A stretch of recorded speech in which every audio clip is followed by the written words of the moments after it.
Hey, Kings Mountain. My name is Gabriel Thomas. I'm your communications specialist here at the city. And in the studio today, we have our police chief, Gerald Childress. Hello, how's everybody? Thank you for having me. Yeah, we're honored to have you here today. Of course, we are in December now, just finished up with Thanksgiving. Did you eat a lot? Too much. Oh, I did too. I did too. But as we're in December, a lot of things going on in the city. We have our Christmas parade and different things coming up this weekend. We'll talk about that in a moment, as well as just the holiday season stuff that happens within every family. So we asked the chief to come by and give some of the safety tips maybe that we can consider to protect ourselves a little bit better in this season. Yes. As you said, it's an active season, a lot of activities, a lot of events going on, but wanted to stop in today and just kind of give some brief tips, like you said, about safety for this season. Obviously, something that's I've already seen reports on are packages being delivered by different delivery people and sitting on the porch, and then you have those folks that want to come by and do their holiday shopping at your front porch, off your front porch. But you just want to make sure that if you do get something, online shopping is huge these days, but if you do get something like that and you're going to have it delivered, try to make arrangements with like a neighbor or if you could have someone watch out for those packages and get those packages off the front step as soon as possible. We've had the incidents happen here in Kings Mountain, and again, just a safety tip to keep your packages safe from being stolen. Try to arrange that if you can.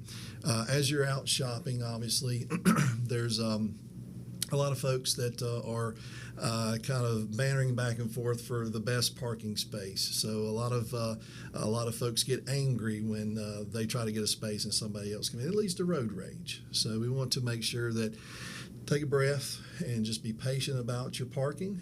Always try to get up close. That's another safety tip as much as possible. But if you do have to park far away, don't try not to be bantering back and forth with a space of a parking space, and kind of just be a little bit more patient.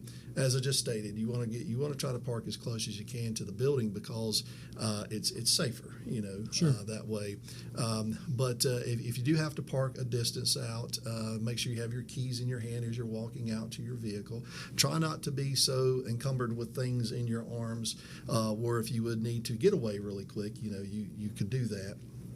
But, have your keys in your hand. If something happens and you need attention to you, you're going to hit your little emergency key fob, or at least, get your car doors unlocked as soon as possible. And another tip is if you do come out to your vehicle and you see something on your windshield, like somebody's placed something on your windshield, there are folks out there that will use that as a distracted device, that, oh, what's this on my windshield? And as you're opening your car door, you get back out, you're looking at something, and that's when they rush up and either steal your packages or try to potentially take your car, like a carjacking or something like that. So you just want to make sure you stay as vigilant as possible as you can with those safety tips.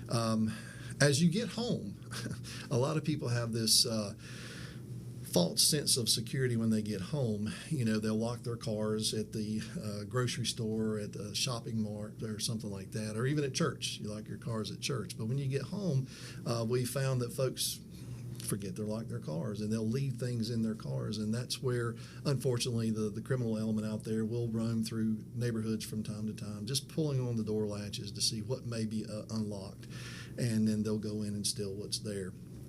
But you want to keep your car doors locked at all times, even when you're home. There is a slogan out there called "Hide, Lock, Take," and it's really easy to remember. Hide your items. If you have to leave them in your vehicle as you're out shopping, hide them. Put them in the trunk. Put them somewhere that they're out of sight.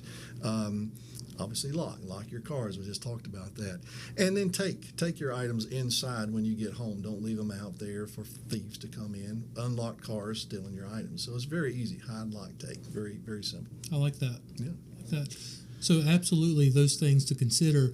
Also, we have this upcoming weekend will be our Christmas parade, of course, at first, and then it will go into the big Christmas festival to follow at Patriots Park. Any tips for the parade that we can consider, and then also the night of with the big festival to just make sure we stay safe? Yes. Safety is the key to this whole holiday season. Staying safe while you're out shopping. If you're coming to any of the events or the activities that are taking place in the city. But you brought up the parade specifically. Obviously, there will be several streets that will be blocked off and closed. Obviously, King Street, that's the main street for our parade. We will have detour signs up. So if you're not coming to the parade, but you're traveling through town and come upon those detour signs, again, just follow the detours. That'll detour you around the closed areas. If you are coming to the parade starts at 3. So try to get here early and get a good spot. But just know that closer you get to 3 o'clock, the more congested things are going to be on the King Street area.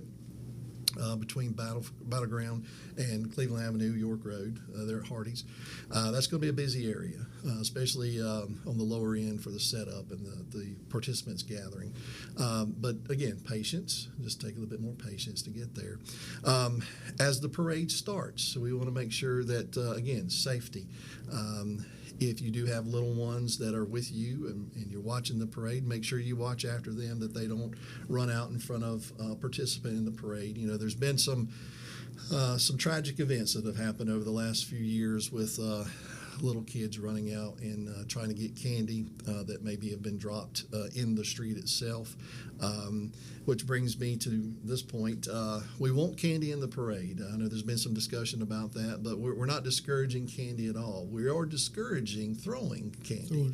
Handing candy out is the preferred method. And when I say handing candy out, it's people walking alongside of the apparatus that's in the parade itself, whether it's a trailer hauling folks or some other vehicle. But people walking beside those and actually handing the candy out, or you can drop the candy in front of the kids that are there on the side.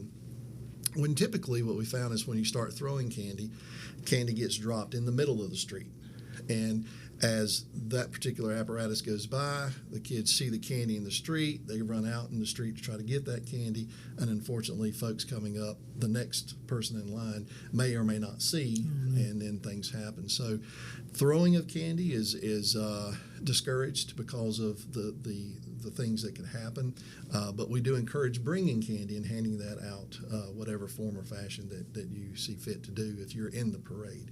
But again, watching after your kids if you're there to see the parade, and if you're in the parade, we're discouraging the throwing of candy for obvious reasons. So want to make everything as safe as we can for the participants as well as the spectators that are coming. That's great. And you mentioned the traffic and congestion. I don't think people realize there'll be multiple thousands of people in downtown for this parade, and then, of course, following the festival. Right. It's a lot of people to have in one small space. Right. And you know, we start the parade at 3, but as the parade winds up, it's getting kind of toward the dusk, you know, the nighttime hours and the low lighting and just hard to see people. So, again, patience, taking your time, and just be vigilant, especially around the downtown areas. People will be walking, crossing streets and whatnot. So, again, just take a little bit extra time, and we'll be as safe as we can. One more thing let's touch on before we go, if you will. Chat with the chief. I know you've been doing that here lately a couple times. Got a plan for that coming up? How does that work? Well, you know, I try to schedule things that will accommodate a lot of folks, and I've tried chat with the chief. Basically, you just come out. There's no agenda. I'm there. Some of my command staff is there to answer any kind of questions that folks would have about their community, about this community, dealing with safety, dealing with crime. But it's just no agenda. We just come out, we talk, spend about an hour together. The last one I had at the YMCA was at 10 o'clock, and didn't have a whole lot of turnout for that. Again, it may just be the timing of the day. I've had them at 6 o'clock in the evenings before. Certain local churches here have opened their doors for us in the evenings. But again, I will be continuing to have those chat with the chiefs. I'll probably continue to do that at the YMCA. They've got a great community room for us to do that in, and I'll vary the times there. But we'll post those on our social media, Facebook, and make sure we get the information to you so you can get it out to folks as well. But Again, it's just a time that we can gather. No particular topic. It's just if you bring your concerns to us and share them with us, and we'll try to see how we can do what we can do to assist you in whether it's a quality of life issue, crime-related issue, drug-related issue, whatever the case may be. Just gives us a time that we can get one-on-one with folks. It's been suggested to me, something that I have never done before, but maybe doing a Zoom chat with the chief, where that's a good idea. where if you are at work or you are at home and do not want to come out, that you can potentially get online and do a Zoom conference call with me and my staff. So that's technology, something new that's out there. So we may try to do that over this next year. But I would encourage, if you can come out to those chat with the chiefs, please do so. You can always reach me at the police department if you don't want to come to an event like that or a scheduled activity. You can always call and get a hold of us at the police department. I love the idea of the Zoom. So if you decide to do that, let me know. We'll make sure to get the word out. Again, we've been with the police chief today going over some safety tips. We appreciate him coming into the studio. December 7th is this upcoming Saturday. Christmas parade will be at 3 p.m., and then the festival will follow at Patriots Park beginning at 5 o'clock. So we'd love to see you there. Chief, thank you for being with us today. Well, I appreciate the opportunity to come speak with the community, and speaking with you, always a pleasure to see you. And again, I wish everybody a Merry Christmas and Happy Holidays, and be safe in the new year. Kings Mountain, we'll talk to you soon.